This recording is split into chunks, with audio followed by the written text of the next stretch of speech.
Shut up and sit down.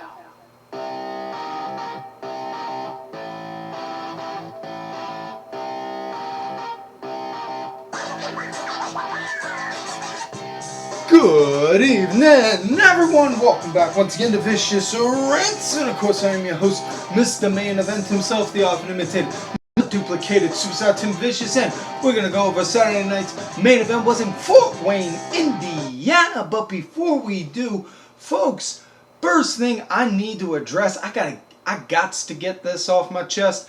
This past weekend, it was main event 24-hour stream to Electric Boogaloo.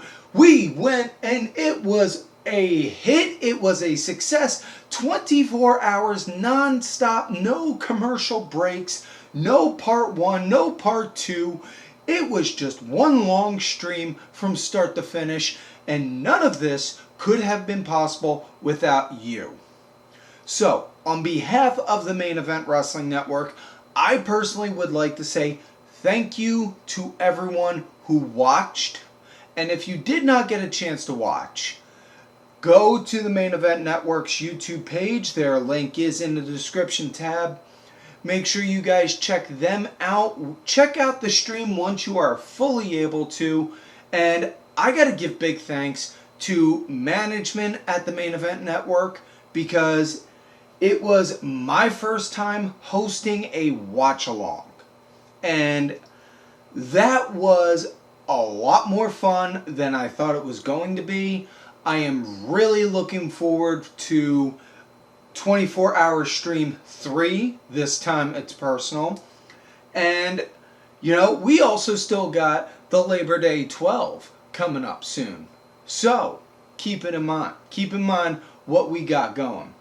So, before we get into the main event, let's take a step back and remind everyone how we pay these funny little gimmicks called bills. Folks, we are WWE Shop affiliates, so what that means is, if you want to get yourself a piece of WWE merchandise, the best way to do it and to help support the show, you click the link in the description tab, or you see this QR code right up there on the screen, you scan that, it takes you to WWE Shop. Once you're there, you make a purchase for whatever item your heart desires, and we here at the Vicious Studios receive a small nominal commission based on said purchases. And folks, I cannot stress enough how grateful I am to each and every person that has made purchases using our affiliate links. It is without a doubt helped out in so many ways. And I am not pocketing it. It is not like I am living high off the hog, taking all this and, you know, not putting anything into the show. No. If you've not noticed, the video quality has improved. If you've not noticed, the audio has improved.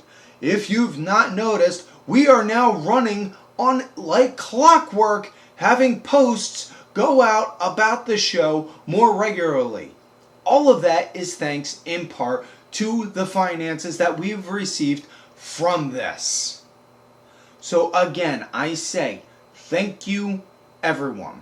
Please continue to help support the show in this kind of way if you can.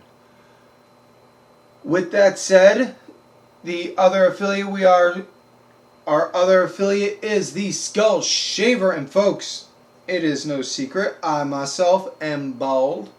And bald is beautiful, and I make sure I stay bald and beautiful thanks to the Skull Shaver, because you see it's got a nice sleek ergonomic design, sits right there in my hands. Pop that sucker on with a 60 to 90 seconds. That's all it takes to go across my head. 60 to 90 seconds, and I get a smooth, beautiful smooth shave on my head. No nicks, no cuts, no worries about looking like I'm bleeding buckets like I just came out of a death match. And built-in rechargeable lithium-ion battery. Ain't got to worry about that sucker running out anytime soon. And here's the kicker. Hands down, my favorite part. My absolute favorite part. The razors on it. The razors on it pop off, clean without a breeze. This thing is waterproof. I use this when I'm in the shower. I pop it on, put a little shaving butter on my head, get it on there, and then next thing you know, zzz, I'm done. Cleanup is a breeze. Pop that razor off, hose down some in the shower, boom, I'm good. And here's the best part. The blades. The blades only need replacing roughly about every 6 months. So, you think about it, we're at the tail end of May, starting to become into the beginning of June. So let's just say, for the sake of argument, we're in June. You wouldn't need new blades until next year. Think about that for a minute. Can you honestly, with a straight face, say that your flimsy little plastic gimmicky razor that you got from the drugstore is gonna hold you out going from June until January? No. Can one of those razors that have like 600 blades with 20,000 gallons of aloe strips on them, last from June until January? No. But can the skull shaver last you from June until January? Yes. So, might I recommend you check out our affiliate link in the description tab. Get yourself a skull shaver. Get yourself the accessories you feel you need also. And folks, the skull shaver does not just work for the head. It's also great for body trimming as well. If you want to go and make your legs nice, ladies, you want to get yourself one to make your legs nice and smooth for when it's to wear those nice little bikinis, go for it. Fellas, you want to use it for your shoulders or for your chest to get rid of some unsightly hair, so that way you look good and can get that oh so beautiful perfect tan. You can. And for the lads, ladies, and non-binaries, if you feel the need you need to use it for down below because it's warm out and you want to get rid of some fuzz, so to say, the skull shaver works there too. Make sure you check out the skull shaver. It is hands down the #1 tool in my grooming kit. I kid you not, I absolutely love it. Now let's talk about the OG way to help support the show, other than telephone, telegraph, tell your friends to watch Vicious Rants, and then go grab yourself some Vicious Rants apparel from whatamaneuver.net. These are hands down the most comfortable shirts I have ever worn. Folks, I absolutely love them. I love them. And as an autistic kid with sensory issues, certain clothes can feel like sandpaper on my skin. It does. It can feel really uncomfortable. Not with the shirts from whatamaneuver.net though. The Whatamaneuver shirts, super soft cotton, 100% soft cotton, so comfortable. Now, I'm not gonna lie. Keep it 100 with y'all. My shirt is a little worn, but that's because I wear it almost religiously. It is that comfortable. I have to literally fight with myself like, I don't want to take it off, but I gotta. But I do. And folks, we got t-shirts, we got tanks, we got toddler tees, we got baby onesies. Folks, we got long sleeves, we got it all. We got you hooked up. We all good on that, dude. Get yourself a shirt from whatamaneuver.net. It's a perfect shirt for somebody you love, somebody you hate, or if you just want to go and buy a piece of merchandise to go give to a charity organization, so that way that one piece of that one article, that one shirt you got that means the world to you, you want to hold on to, by all means go ahead. Whatamaneuver.net, search for Vicious Rants. We are on there. And with that said, let's get into Saturday night's main event. It starts out with Rhea Ripley, Charlotte Flair, and Little Miss Alexa Bliss. Woo! Going up against Jade, Cargil, B-Fab, and Michin.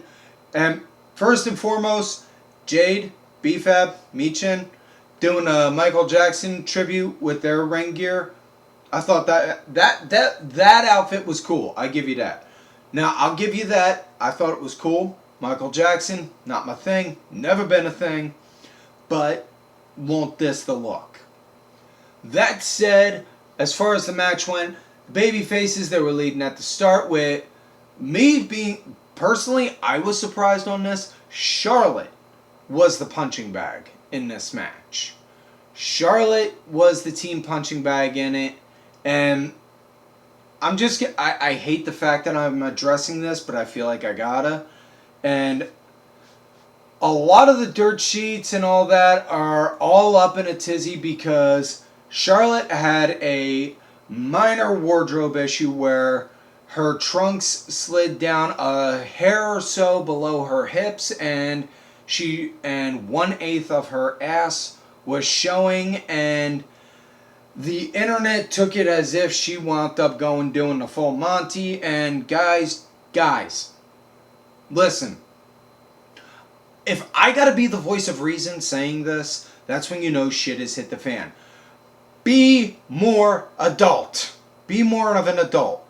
God forbid somebody has a small minor slip like that. That doesn't mean you need to go and be like, ooh. For God's sakes, be more mature on the matter. Heaven forbid. Because after it happened and she was able to get back on her feet, you saw, she pulled them back up. Nothing big, nothing fancy. And God forbid, it's not like guys have never had that happen. Guys have had that happen a million times in wrestling. You know? And yet no one has ever gone out their way to say, oh my God, so-and-so's ass was showing. You know? And made it as big of a thing as Charlotte did. But just...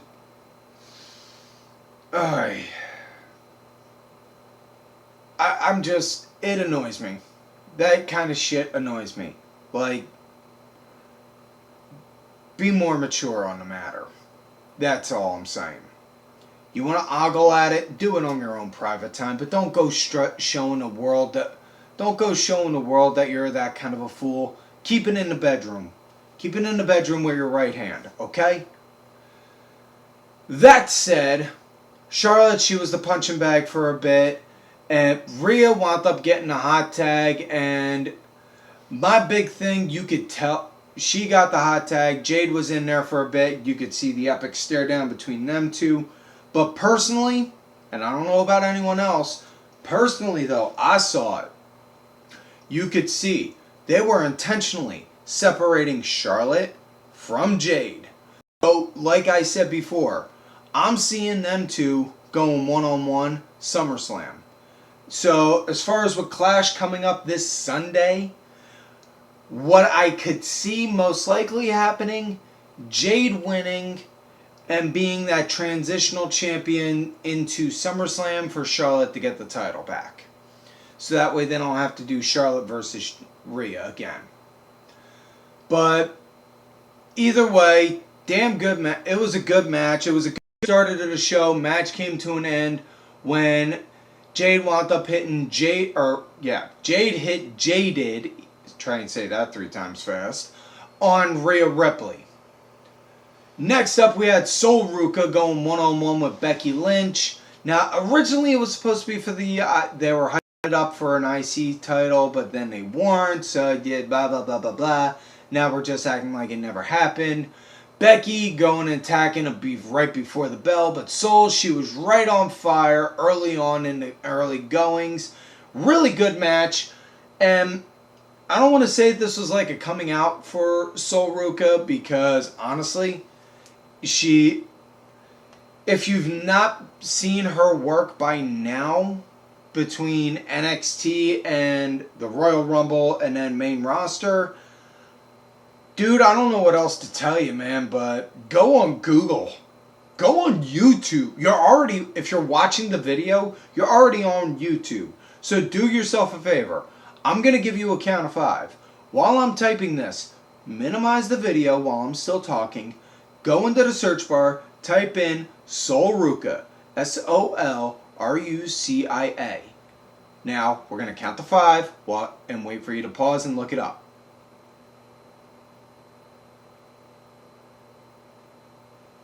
Thanks for coming back. I hope you appreciated all that time you took it looking up Sol Ruca.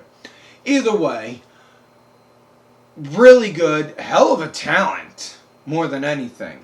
Not only that, I wound up discovering myself, she wound up putting out a thing showing it. She actually makes her own gear, so I'm just waiting for when, like, somebody like Vans reaches out to her to go and do posters for him, because, honestly, if I don't see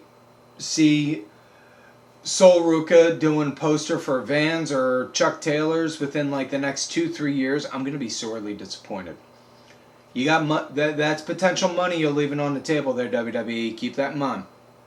So, back to the match. It ended, unfortunately, in a DQ because Sol went to go hit the Soul Snatcher on Becky. As she did that, Becky pulled the ref, Jessica Carr, over in front, and Jess wound up eating the Soul Snatcher instead. And then the ref called for the bell, so your winner via disqualification. Yeah. So Sol wound up getting the win via DQ, apparently, but I don't know why they said Sol did, but either way.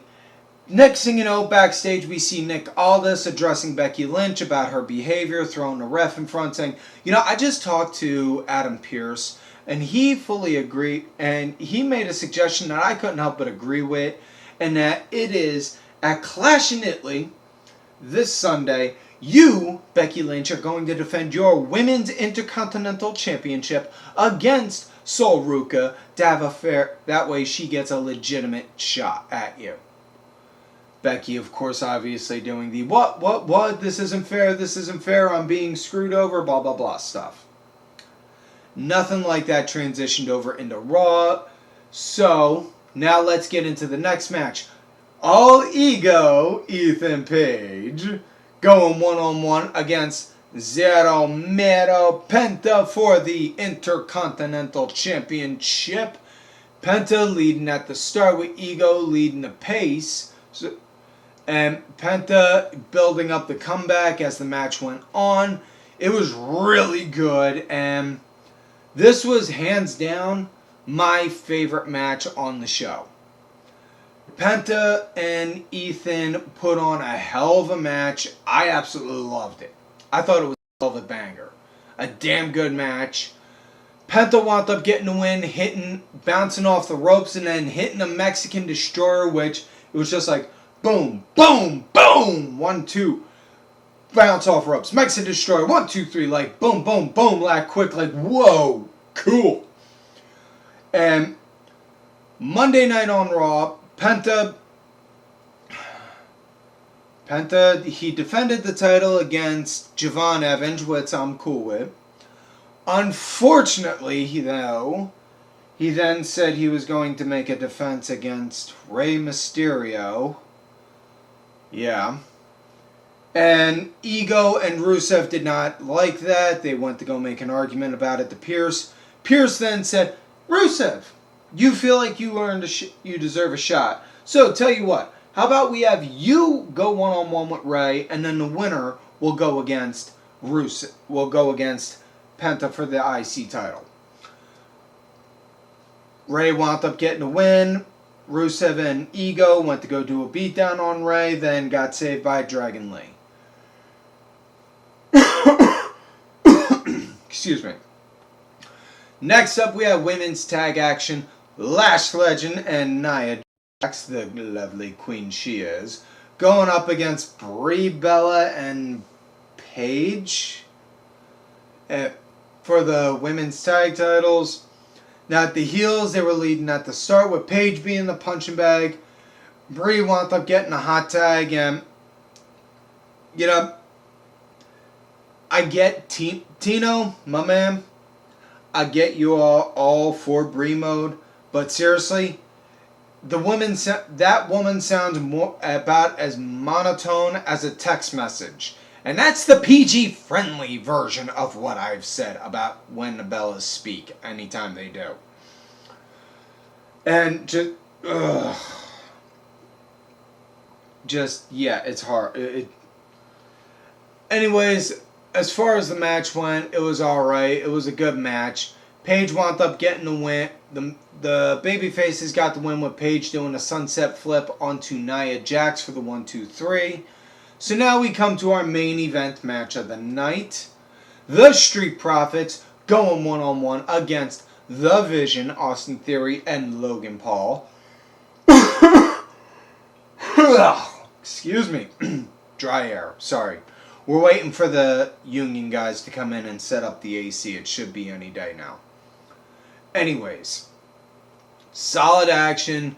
Dawkins was the punching bag. Ford wound up being getting a hot tag in. Good match. And now, folks, Logan Paul did get injured from this match. He tore his triceps, so he's going to be out for several months. And, well, you know, not to quote, I'm not one to typically quote other people, but in the immortal words of Drew McIntyre, I prayed for this, and it came true. Oh, does it feel good to not have Logan Paul on my TV for several months? I am so happy for that. Either way, excuse me. Either way, decent match. The Vision wound up getting a win-win. Logan wound up hitting Montez Ford with a loaded punch. And then Theory wound up pinning him after getting tossed in. Post-match, they went to go do a beatdown, and Braun Breaker wound up coming in and wreaking havoc on the Profits. Now, in regards to the Logan Paul injury, I do need to also address this. Austin Theory is still tag champion, and his new tag partner is going to be... Excuse me. Wait, can we get a rush on that AC, please? His new tag partner is going to be the big bad booty nephew himself, Braun Breaker. So, cool. And with that said, folks, that is it for this week's show. So, please do not forget to like the video, subscribe to the channel, go back, watch some of the other episodes when you can. If you're listening to this on audio, leave us a 5-star review if you feel we've earned it on Spotify, Apple Music, you know, Amazon Podcast, iHeartRadio, wherever you get your podcast from. If you listen in the audio, leave us some positive reviews if you feel we've earned it. Look for me on the Twitter at Tim Vicious. 99.999% of the time, I'm Tim Vicious on all socials. Thank you to contributor to the show, LFC Lingerie Fighting Championship. There are a little bit of wrestling, a little bit of MMA, and a whole lot of attractive women wearing a little bit of nothing. Thank you. Don't forget to check out these cats on the... Excuse me. Don't forget to check out these cats out there on the medias. And, folks, before we get into that, let me remind you all, if you love me, great. You hate me, Shut up and sit down. fuck you. Now, with that said, make sure y'all check out these cats here on the socials, out there on the Twitter, DSB_IV, Main Event _Net, the Main Event Wrestling Network, Sergeant Curry Pants, 3 Count Thursday, D-Dryer1986, and like I said, you love me great, you hate me, fuck yous, dude.